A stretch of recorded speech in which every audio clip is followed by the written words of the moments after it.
सोचिए, आप रोज ट्रेनिंग करते हैं, स्वेट बहाते हैं, पैड्स पर स्ट्राइक मारते हैं, लेकिन फिर भी कहीं ना कहीं दिल में एक सवाल रह जाता है। कुछ फाइटर्स होते हैं जिनका एक ही पंच या किक सामने वाले को हिला देता है, और कुछ लोग पूरी ताकत लगाने के बाद भी वैसा इंपैक्ट नहीं बना पाते। क्या आपने कभी खुद से पूछा है कि ऐसा क्यों होता है? अगर आप ये समझ पाए तो यकीन मानिए, आपकी स्ट्राइकिंग कभी पहले जैसी नहीं रहेगी। क्योंकि आज बात स्ट्रेंथ की नहीं है, आज बात है उस हिडन साइंस की जो हर डेवास्टेटिंग स्ट्राइक के पीछे काम करती है। जब भी आप पंच या किक मारते हैं तो वो सिर्फ हाथ या पैर की मूवमेंट नहीं होती। असली पावर जमीन से शुरू होती है। हाँ, बिल्कुल जमीन से। जिस पल आपका पैर फ्लोर को पुश करता है, उसी पल फोर्स जनरेट होना शुरू हो जाती है। यही है किनेटिक चेन का पहला लिंक।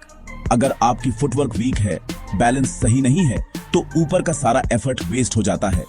आपने देखा होगा कुछ फाइटर्स बहुत सिंपल दिखने वाली मूवमेंट से भी भारी इंपैक्ट क्रिएट कर लेते हैं। वो इसलिए क्योंकि उनका बॉडी वेट सही तरीके से ट्रांसफर होता है, सपोर्टिंग लेग पूरी तरह एंगेज्ड होती है और एनर्जी ऊपर की तरफ स्मूथली ट्रैवल करती है। ज्यादातर लोग यही गलती कर देते हैं।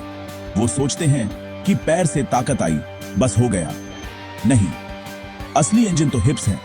हिप रोटेशन मुay थाई की आत्मा है। चाहे राउंड हाउस किक हो या स्ट्रेट पंच, हिप्स का सही समय पर घूमना ही स्पीड और पावर को मल्टीप्लाई करता है। एलीट फाइटर्स अपने हिप्स को पहले नहीं, थोड़ा डिले करके रोटेट करते हैं। यही डिले एक विप जैसा इफेक्ट पैदा करता है। पहले पैर, फिर हिप्स, फिर टॉर्सो और आखिर में स्ट्राइक। ये सीक्वेंस जितना साफ होगा, स्ट्राइक उतनी ही खतरनाक होगी। आपने कभी एलीट फाइटर्स को ध्यान से देखा है? उनका पंच लगते ही हाथ वापस गार्ड में आ जाता है। ये सिर्फ डिफेंस नहीं है, ये बायोमैकेनिक्स है। एक्सटेंशन और रिट्रैक्शन का सही टाइमिंग स्पीड को बढ़ाता है और एनर्जी लॉस को कम करता है। स्ट्राइक जितनी तेजी से जाती है, उतनी ही तेजी से वापस आती है। यही एफिशिएंसी है, यही हाई लेवल मुay थाई है। अब यहाँ एक ऐसी बात है जो शायद आपने कभी सीरियसली नहीं सोची होगी। पावर का मतलब हमेशा टेंशन नहीं होता। कई लोग सोचते हैं कि पूरे शरीर को स्टिफ करके मारेंगे तो ज्यादा डैमेज होगा, लेकिन फिजिक्स कुछ और कहती है। न्यूटन के लॉज के हिसाब से फोर्स मास और एक्सेलरेशन पर डिपेंड करती है। एक्सेलरेशन तभी मैक्सिमम होती है जब अननेसेसरी टेंशन नहीं होती। एलीट फाइटर्स स्ट्राइक से ठीक पहले तक रिलैक्स्ड रहते हैं और इंपैक्ट के मोमेंट पर ही टेंशन क्रिएट करते हैं। यही वजह है कि उनकी स्ट्राइक्स स्मूथ भी लगती हैं और भारी भी। यही एक इमोशनल मोमेंट आता है। सोचिए, जब आप एंग्शियस होते हैं, फाइट से पहले नर्वस होते हैं, तो बॉडी ऑटोमेटिकली स्टिफ हो जाती है, शोल्डर्स टाइट, ब्रीदिंग शैलो, और फिर स्ट्राइक में वो फ्लो नहीं आता। शायद आपने ये खुद फील किया हो।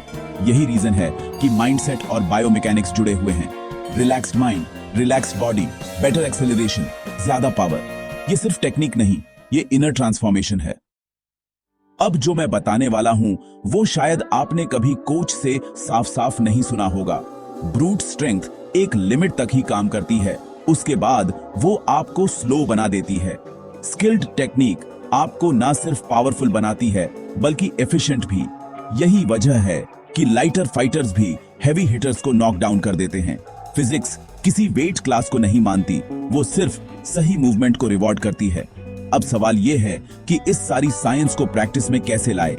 जवाब कॉम्प्लिकेटेड नहीं है, लेकिन कंसिस्टेंसी मांगता है। शैडो बॉक्सिंग करते वक्त सिर्फ हाथ पैर मत चलाइए। फील कीजिए कि पैर जमीन को कैसे पुश कर रहा है, हिप्स कैसे घूम रहे हैं, शोल्डर्स कैसे स्नैप कर रहे हैं। स्लो मोशन में खुद का वीडियो रिकॉर्ड कीजिए, खुद को बाहर से देखिए, आपको अपने फ्लॉज साफ दिखने लगेंगे। यही सेल्फ असेसमेंट ग्रोथ का सबसे तेज तरीका है। एक छोटा सा ड्रिल इमेजिन कीजिए। बिना पंच मारे सिर्फ वेट ट्रांसफर और हिप रोटेशन प्रैक्टिस कीजिए। फिर उसमें टॉर्सो जोड़िए, फिर शोल्डर स्नैप और आखिर में स्ट्राइक। जब आप ये चेन कॉन्शियसली महसूस करने लगेंगे, तब स्ट्राइक अपने आप पावरफुल हो जाएगी, क्योंकि अब आप सिर्फ मार नहीं रहे होंगे, आप साइंस को एक्सप्रेस कर रहे होंगे। अगर आप यहां तक सुन रहे हैं, तो इसका मतलब है कि आप सिर्फ फाइट नहीं करना चाहते, आप फाइट को समझना चाहते हैं। और ऑनेस्टली यही फाइटर्स को डेंजरस बनाता है। जो लोग सवाल पूछते हैं, वही इवॉल्व करते हैं। अगर कभी ऐसा लगे कि ये बातें आपकी ट्रेनिंग में क्लैरिटी ला रही हैं, तो नेचुरली वीडियो को लाइक कर देना। ये कोई दबाव नहीं है, बस एक साइलेंट सिग्नल है कि आप इस जर्नी का हिस्सा हैं। और अगर आपको लगता है कि ऐसे डीप ब्रेकडाउन्स और चाहिए, तो चैनल को सब्सक्राइब करना भी उसी फ्लो का हिस्सा है। अंत में बस एक बात, पावर और स्पीड कोई गिफ्ट नहीं है, ये समझ से पैदा होते हैं। जब आपका बॉडी एक यूनिट की तरह काम करता है, तब स्ट्राइक सिर्फ ओपोनेंट को नहीं लगती, वो आपके अंदर कॉन्फिडेंस भी बिल्ड करती है। अगली बार जब आप पैड या बैग पर मारें तो सिर्फ ताकत मत लगाइए, जरा महसूस कीजिए उस कनेक्शन को, उस एनर्जी को जो पैर से शुरू होकर फिस्ट या शिन तक पहुंचती है। अब कमेंट में बस ये बताइए, आपकी ट्रेनिंग में सबसे ज्यादा स्ट्रगल कहां होता है, पावर में या स्पीड में? और क्या इस साइंस को समझने के बाद आपका नजरिया थोड़ा बदला? क्योंकि यहीं से असली ट्रांसफॉर्मेशन शुरू होती है।